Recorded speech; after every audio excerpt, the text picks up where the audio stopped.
Previously, the group fought the glass serpent whose attention they'd gotten, eventually killing it. They quickly noticed that its death had caught the attention of other serpents in the area, though, so they booked it out of there. Hours later, the group noticed another ship in the middle of the river that seemed to have gotten stuck. Dewey quickly told everyone to pretend they were blind and deaf, and he subtly moved the raft past the other boat so that they didn't even notice them until the group was already on the other side of them and heading further down the river. Eventually, as it was getting late, they arrived at Vol'jin's watch. They drew some attention considering the makeup of their group was somewhat unusual for the Empire. A small child eagerly came over to talk to Narena, and upon hearing that they were there to try to help the town, started giving them a tour. One of the guards came over to see why a goblin, furbolg, otterfolk, and tidekin were in the town, and they were able to convince him that they were there to help with a potential threat. He sent the group to talk to the head of the guard. The child who'd been leading them gladly took them there, and she started talking about three crones who lived in the woods as they made their way there. The group explained what they knew to the head of the guard, who seemed to recognize something when it was brought up that a survivor of a previous attack was suffering from some type of maddening effect.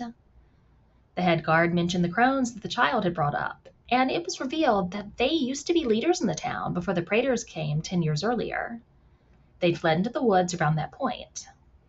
There was also a group of sailors who'd been living in the town that same amount of time, who never seemed to leave on ships. They and the crones didn't see eye to eye, and many of them had disappeared sometime earlier, around the time the attacks first started. The group made plans to go visit the crones as well as the so-called sailors. They then split up, with most of them heading down to the ocean along with their child guide, while Dewey got them rooms at the local Wyvern's Claw. On his way to meet up with the group, he ran into the so-called sailors they'd been told about, and made friends. In the process, he also noticed a large fire pit that had gone out after clearly being kept burning for years and years. One that had a sense of the arcane around it, that he suspected meant it was once used for warding purposes. As oblivious as Dewey was, he could tell something was wrong, and he quickly made his excuses to leave his newfound friends to meet up with the others. When he told them he was heading to meet up with the rest of his group, they told him they'd come with him. At the shore, Narena and the child were catching lots of fish.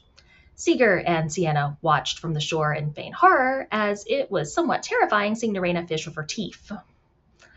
Around that point, they noticed Dewey making his way towards them with a number of people behind him, which, historically speaking, was never a good sign. The girl glanced at Narena and told her to be careful. The man following Dewey was suspected to have poisoned some people in the past.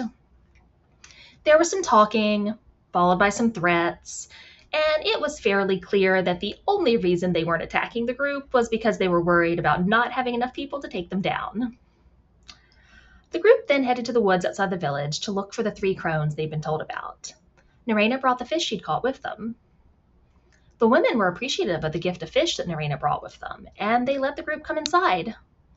They explained that the fire pit that Dewey had seen was an ancient protection that previously had kept the village safe, but they weren't tending it anymore. When it became clear that several of the group had magic, the crones explained that the so-called sailors were cultists of Thalakros. The fire pit had been built on top of a seal, and as long as the flames burned, it kept the seal from breaking. They suspected the seal was weak with the fire not being lit. It would still take a powerful caster to break the seal, though. Sienna chimed in about the whole moon thing and said that might be why they were trying to get as much power as possible.